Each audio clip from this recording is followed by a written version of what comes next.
Hello everyone. एक बार फिर से हाईक्यू नर्सिंग क्लासेस में आप सभी का स्वागत है। आज का टॉपिक है Zika fever. Community health nursing का टॉपिक है। तो आज के टॉपिक में हम डिस्कशन करेंगे जीका फीवर, जीका बुखार के बारे में क्या होता है। तो जीका फीवर इसका सबसे पहला रोगी 1947 में मुगांडा में पहचाना गया था। मतलब मुगांडा एक जगह है, वहाँ पर 1947 में फर्स्ट पेशेंट आइडेंटिफाई किया गया था। तो इसका जो एजेंट है ये जो डिजीज है ये वायरस के द्वारा होती है। तो इसका एजेंट है जो है आपके Zika virus double stand RNA. जो इसका एजेंट है ये इसकी वजह से, इस वायरस की वजह से होती है, ना कि ये बैक्टीरिया से होती है, बल्कि ये एक वायरल डिजीज है जो वायरस की वजह से हो सकती है। तो इसका जो वायरस था वो Zika virus double stand RNA है। डबल स्टैंड आरएनए जो है उसकी वजह से ये डिजीज होती है। ये वायरस से होने वाली डिजीज है जो कि जिका वायरस डबल स्टैंडर्ड आरएनए की वजह से होती है। तो इसका जो मोड ऑफ ट्रांसमिशन यानी प्रसार कैसे होता है, ये प्रसार की विधि क्या है, तो ये कैसे एक दूसरे में फैल सकता है उसके बारे में हम डिस्कशन करेंगे। तो जीका वायरस जो है, जो जीका वायरस है is transmitted by Aedes mosquito. ये एडिस मॉस्किटो यानी एडिस जो मच्छर है, एडिस नाम के जो एक मच्छर होता है उसके द्वारा ये डिजीज, ये वायरस ये ह्यूमन में फैल सकता है। तो Zika virus transmitted by Aedes mosquito, जो मॉस्किटो है एडिस मॉस्किटो, तो इसकी वजह से ये डिजीज फैल जाती है। तो ये बहुत ही ज़्यादा इंपॉर्टेंट है कि कौन से मच्छर की वजह से ये डिजीज हो सकती है। तो एडिस मॉस्किटो की वजह से जीका वायरस यानी जीका फीवर जैसी डिजीज हो सकती है। उसके बाद में है एडिस इजिप्टी और एडिस एलोपिकस द्वारा मुख्य रूप से ये विषाणु प्रसारित होता है। यह मच्छर दिन के समय मनुष्य के संपर्क में आता है। तो ये जो वायरस था ये एडिस मॉस्किटो, जो कि एडिस इजिप्टी और एडिस एल्बुपिकस, ये दो प्रजातियां हैं मच्छरों की जिसके द्वारा ये होता है। एडिस इजिप्टी और एडिस एल्बुपिकस। एडिस एल्बुपिकस, एडिस इजिप्टी और एडिस एल्बोपिक्टस द्वारा ये मुख्य रूप से विषाणु प्रसारित होता है। मतलब ये वायरस जो है मुख्य रूप से जो ट्रांसमिट होता है वो एडिस इजिप्टी एंड एडिस एल्बोपिक्टस जो मॉस्किटो होता है उनकी वजह से ये वायरस फैल जाता है। The mosquito come contact human body during the day, और ये मच्छर दिन के समय मनुष्य के संपर्क में आता है। ये डे में ही काटते हैं, इन नाइट में नहीं काटते हैं। ये मच्छर जो है डे में ही मनुष्य के संपर्क में आते हैं, ह्यूमन के कांटेक्ट में आते हैं और ये डिजीज स्प्रेड कर देते हैं। उसके बाद में नेक्स्ट है मच्छर द्वारा संक्रमित रोगी के काटे जाने पर संक्रमण मच्छर के में पहुंच जाता है। यानी when mosquito bite the infected patient the infect is transmitted to mosquito. जब ये जब संक्रमित रोगी के काटे जाने पर संक्रमण मच्छर में पहुंच जाता है। यानी ये क्या होता है, जब मॉस्किटो बाइट करता है इन्फेक्टेड पेशेंट को, जब नॉर्मल मॉस्किटो जब क्या करता है इन्फेक्टेड पेशेंट को बाइट करता है तो ये इन्फेक्शन क्या है मॉस्किटो के अंदर भी फैल जाता है। ये वायरस मॉस्किटो के अंदर फैल जाता है और वो मॉस्किटो दूसरे अगर नॉर्मल व्यक्ति को काट देता है तो वो वायरस उसके अंदर भी फैल जाता है। तो क्या करता है कि जब किसी ह्यूमन में ये डिजीज है तो ये क्या होती है कि जब कोई मॉस्किटो उसको बाइट करता है तो वो मॉस्किटो के अंदर वो जो एक साइकिल होता है, जैसे मलेरिया के अंदर होता था वैसे ही वो मॉस्किटो के अंदर वो इन्फेक्ट होता है, फिर वो मॉस्किटो दूसरे व्यक्ति को काटता है तो उसके अंदर भी ये डिजीज ऐसे हो सकती है। तो ये वायरल डिजीज है, ये एक दूसरे में फैल सकती है। उसके बाद में है संक्रमित मच्छर के शरीर में जाने के बाद ये विषाणु अपनी वृद्धि करता है। जो ये है, ये संक्रमित मच्छर के शरीर में जाने पर ये वायरस अपनी वृद्धि करता है और 5 से 6 दिन बाद मच्छर अन्य को संक्रमित कर सकता है। तो after entering the body of an infected mosquito. और ये क्या करता है, संक्रमित मच्छर के शरीर में जाने पर यह विषाणु अपनी वृद्धि करने लगता है और कम से कम 5 से 6 दिन के बाद में ये मच्छर क्या कर देता है, 5 से 6 दिन बाद में यह मच्छर अन्य को भी संक्रमित कर सकता है, मतलब किसी और अदर व्यक्ति को भी संक्रमित कर सकता है, क्योंकि ये वायरस उसकी बॉडी में फैल जाता है और उसके बाद में ये 5 से 6 दिन में दूसरे व्यक्तियों में भी फैला सकता है और दूसरे में भी काटने कर सकता है। ये गर्मी और वर्षा ऋतु में इस रोग का प्रसार बहुत तेजी से होता है, मतलब spread of disease is very fast in summer and rainy season. जो बारिश की सीजन होती है, मतलब रेनी सीजन होती है, उसके अंदर जो रेनी सीजन यानी बारिश की ऋतु होती है, वर्षा ऋतु और गर्मियों में भी जो होता है, ये क्या है, डिजीज बहुत फास्ट तरीके से फैलती है क्योंकि इस सीजन में मॉस्किटो वगैरह ज़्यादा हो जाते हैं। उसके बाद में जो ये क्लिनिकल फीचर्स, मतलब उसके लक्षण क्या क्या दिखाई देते हैं। लक्षण में देखो, बेबी के अंदर ये ऐसे कुछ लक्षण दिखाई देंगे। जो ये नॉर्मल हेड साइज है, तो baby with typical head size, ये नॉर्मल हेड साइज है। उसके बाद में typical head size, baby with moderate microcephaly. अगर इस वायरस से संक्रमित होता है तो जो हेड नॉर्मल साइज का था वो उससे ऐसे छोटा होने लग जाता है, ये देखो इतना साइज छोटा हो जाता है, ये मॉडरेट है। और उसके बाद में ये सीवियर कंडीशन है, सीवियर कंडीशन के अंदर हेड काफ़ी छोटा हो जाता है नॉर्मल से, तो ये सीवियर कंडीशन के अंदर ऐसी कंडीशन आ जाती है। नॉर्मल बेबी के अंदर है, ये मॉडरेट कंडीशन है और ये सीवियर कंडीशन है। जिका वायरस फैल जाता है तो ऐसी कंडीशन ऐसे देखने को मिलता है। उसके बाद में जो सिम्टम्स हैं वो क्या क्या देखने को मिलते हैं, तो सिम्टम्स के अंदर फीवर देखने को मिल सकता है। सबसे पहला जो सिम्टम है फीवर, बुखार आएगा, फीवर नॉर्मल सिम्टम है। उसके बाद में मलेरिया हो सकता है, मांसपेशियों में जो दर्द होता है उसी को क्या कहते हैं, मलेरिया कहते हैं। मसल्स पेन हो सकता है।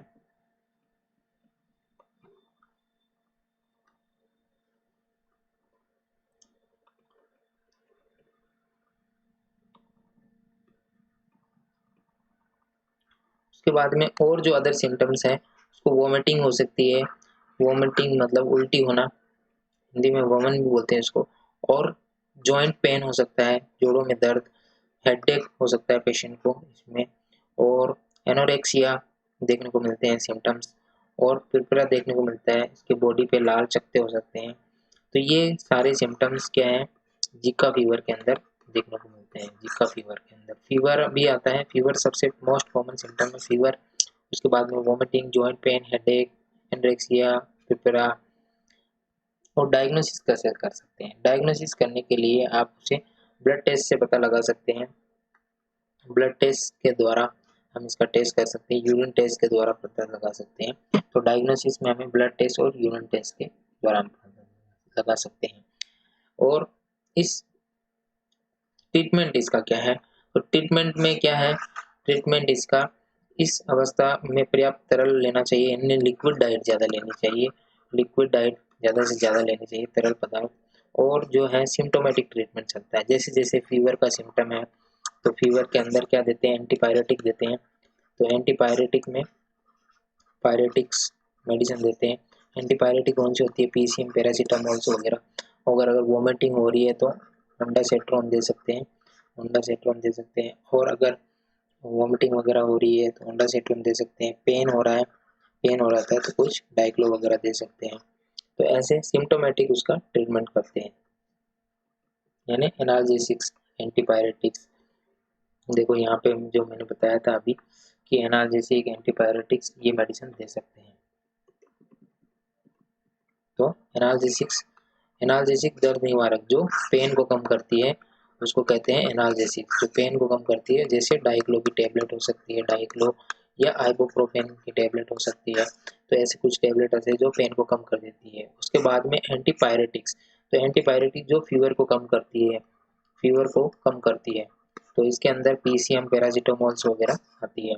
उसके बाद में एंटीइमेटिक्स जो वोमिटिंग को रोकती है, जो इसके अंदर आती है ओंडासेट्रोन, ओंडासेट्रोन और रेगलान वगैरह आ सकती है। तो ओंडासेट्रोन, रेगलान, ये एमिसेट नाम से भी आती है, एमिसेट अलग अलग नेम से है। तो वो एंटी वोमिटिंग मेडिसिन है जिससे वोमिटिंग वगैरह रोक सकते हैं। गर्भवती महिला में प्रेगनेंसी के दौरान जीका वायरस से चाइल्ड में माइक्रोसेफेली और अन्य कॉन्जेनाइटल डिफॉर्मिटी हो सकती है। तो अभी मैंने बताया था जो डायग्राम के अंदर जो बच्चे का डायग्राम बना के बताया था, बच्चे का हेड जो था नॉर्मल ऐसा होता है, लेकिन धीरे धीरे क्या बच्चे का हेड कम होने लग जाता है, मतलब बच्चे का हेड छोटा होने लग जाता है नॉर्मल से, तो वो माइक्रोसेफेली की देखने को मिल सकता है बच्चों के अंदर, और कंजेनाइटल और एबनॉर्मलिटीज उसके अंदर देखने को मिल सकती है जीका वायरस के कारण प्रेगनेंसी में अगर हो गया तो। उसके कारण कॉम्प्लिकेशन क्या देखने को मिल सकता है, तो कॉम्प्लिकेशन और जो कॉम्प्लिकेशन है वो जटिलताएं क्या देखने को मिल सकती है, तो कॉम्प्लिकेशन के अंदर माइलाइटिस हो सकता है, उसके बाद में न्यूरोपैथी हो सकता है, और न्यूरोलॉजिकल डिसऑर्डर हो सकती है कुछ, और गुलेनबर्ग सिंड्रोम हो सकती है। ये सारी डिजीज हम एमएसएन की क्लास में हम डिस्कशन करेंगे बाद में। तो ये सारी डिजीज और उसके अंदर हो सकती है। उसके बाद में प्रिवेंशन कंट्रोल के लिए क्या करना चाहिए, बचाव के लिए क्या करना चाहिए।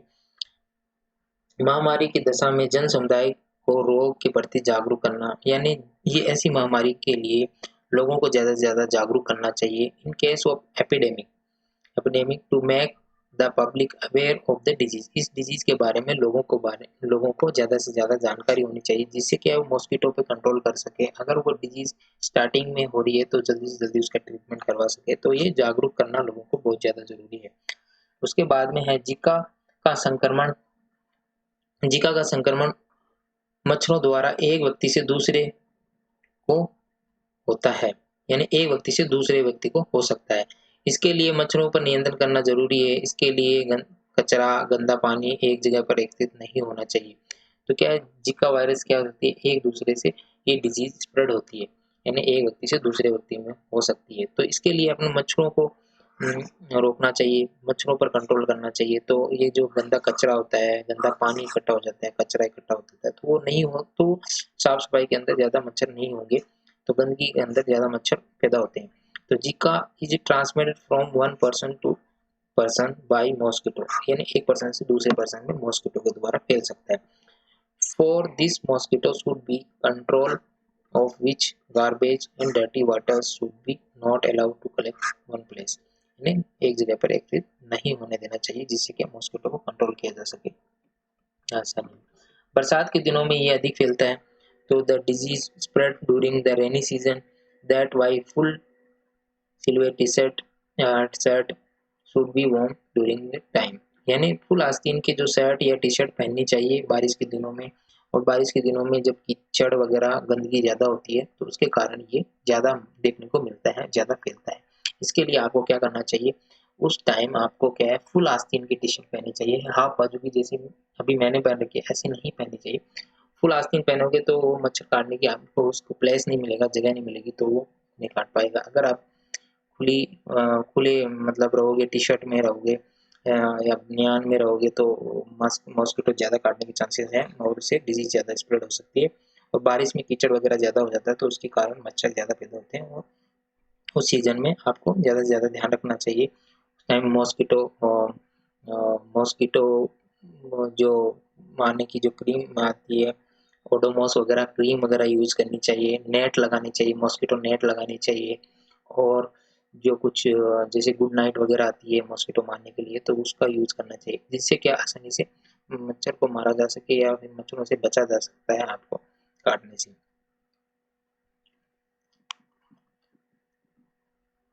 देखो, मच्छरों को प्रतिकर्षित करने वाली क्रीम का लेप करना चाहिए, mosquito repellent cream should be apply, जैसे ओडोमॉस जैसी क्रीम आती है उसका यूज करना चाहिए। और जो डीडीटी और बीएचसी का छिड़काव करना चाहिए, ये इसका भी छिड़काव करना चाहिए, डीडीटी वगैरह, जिससे क्या मॉस्किटो यानी मच्छर ज़्यादा पैदा ना हो, महामारी को आसानी से मारा जा सके। ये महामारी की दशा में अधिसूचना जारी करनी चाहिए, कूड़े करकट का उचित निस्तारण करना चाहिए, महामारी की दशा में उच्च स्तर पर सूचना प्रेषित करनी चाहिए, मच्छरों पर नियंत्रण, कूलर, पानी की टंकी का नियमित अंतराल में साफ करना चाहिए, फॉगिंग कर मच्छरों पर नियंत्रण करना चाहिए, यानी जो फॉगिंग वगैरह करके कूलर जो टंकी वगैरह है उनको अच्छे से साफ करना चाहिए। उसको भी क्या कर सकते हो आप, साफ सफाई में ज़्यादा ध्यान दे सकते हो, और डीडीटी वगैरह का छिड़काव कर सकते हो। तो ये चीजें आपको ज्यादा से ज्यादा ध्यान रखनी चाहिए।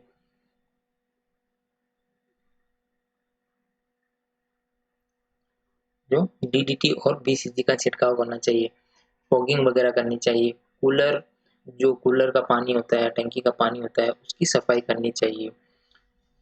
तो ये चीजों का आपको ज्यादा से ज्यादा ध्यान रखना चाहिए। डीडीटी की फुल फॉर्म होती है diphenyl ट्राइक्लोरोइथेन।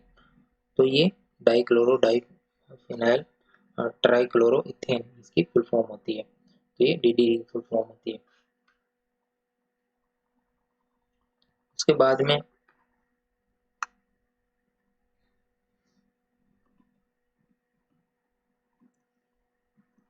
DDT BCG should be spread in case of epidemic, यानी एपिडेमिक कंडीशन अगर उत्पन्न होती है, महामारी की कंडीशन अगर उत्पन्न होती है, तो उसके कारण डीडीटी और बीसीजी का छिड़काव करना चाहिए। डीडीटी की मैंने फुल फॉर्म बताई थी, डाइफिनाइल ट्राइक्लोरोइथेन इसकी फुल फॉर्म होती है। उसके बाद में garbage should be dispose properly, जो गार्बेज कचरा वगैरह है उसका डिस्पोज अच्छे से करना चाहिए। जो गार्बेज होते हैं उसका भी डिस्पोज आसानी से कर देना चाहिए, अच्छे से करना चाहिए।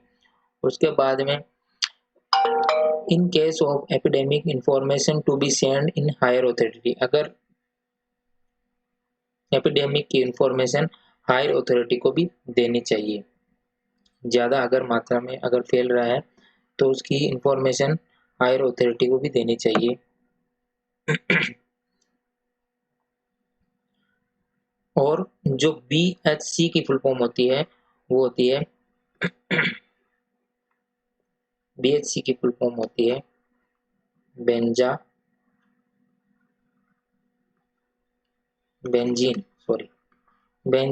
Hexachloride, benzene hexachloride, benzene hexachloride, ये BHC की फुल फॉर्म होती है बेंजीन हेक्साक्लोराइड। इनका छिड़काव करना चाहिए जिससे कि मॉस्किटो वगैरह को आसानी से मारा जा सके। तो इस तरीके से आप कंट्रोल कर सकते हो। तो थैंक यू सो मच आज की क्लास के लिए देखने के लिए। आई होप आप सभी को पसंद आएगी क्लास। तो चैनल को ज़्यादा से ज़्यादा लाइक करें और सब्सक्राइब करें और ज़्यादा से ज़्यादा शेयर करें। चैनल पर बने रहने के लिए बेल आइकन को जरूर दबाएं।